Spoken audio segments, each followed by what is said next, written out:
Judges chapter 16. So Samson journeyed to Gaza, where he encountered a prostitute, and went into her. Word spread among the Gazites that Samson had come to the city. They surrounded him, planning to ambush him at the city gate.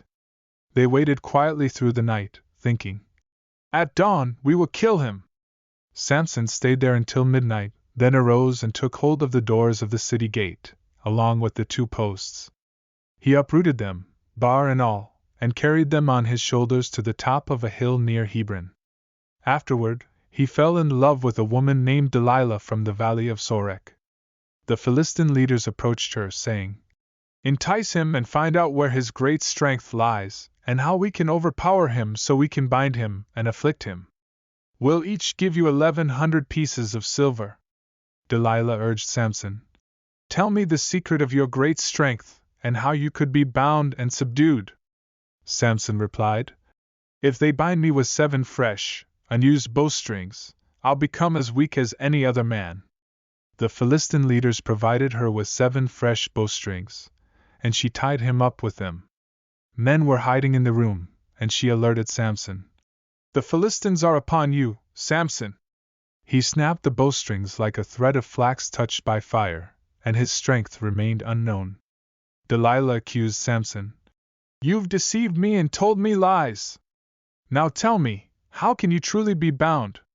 Samson responded, "If you bind me securely with new ropes that have never been used, I'll become as weak as any other man."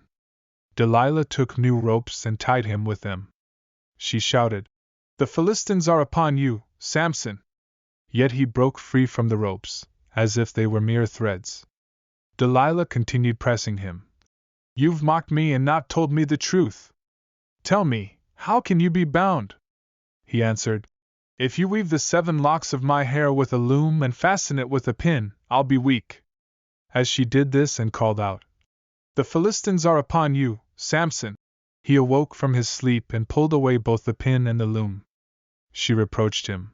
"How can you say you love me when your heart isn't truly with me? You've deceived me these 3 times and not revealed your true strength." Constantly nagging him, Delilah vexed his soul to the point of death. Finally, he revealed his secret, saying, "No razor has touched my head, for I've been a Nazarite to God from my mother's womb.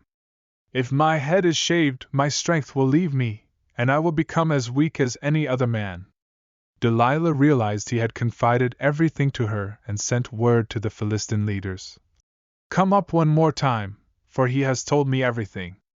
So they brought silver in their hands. As Samson slept on Delilah's knees, she called a man to shave off the 7 locks of his head. Then she began to afflict him, and his strength left him. She cried out, "The Philistines are upon you, Samson." He awoke from his sleep, thinking he could break free as before, but he didn't realize that the Lord had departed from him. The Philistines captured him, gouged out his eyes, and brought him down to Gaza, binding him with bronze chains. He was forced to grind grain in the prison. Over time, his hair began to grow back. The Philistine leaders assembled to offer a great sacrifice to their god Dagon and to celebrate. They proclaimed, "Our God has delivered Samson, our enemy, into our hands." When the people saw him, they praised their God, saying, "Our God has given our enemy to us, the one who devastated our land and killed many of our people." With joyful hearts, they summoned Samson to entertain them. He was brought from the prison, and they positioned him between the pillars.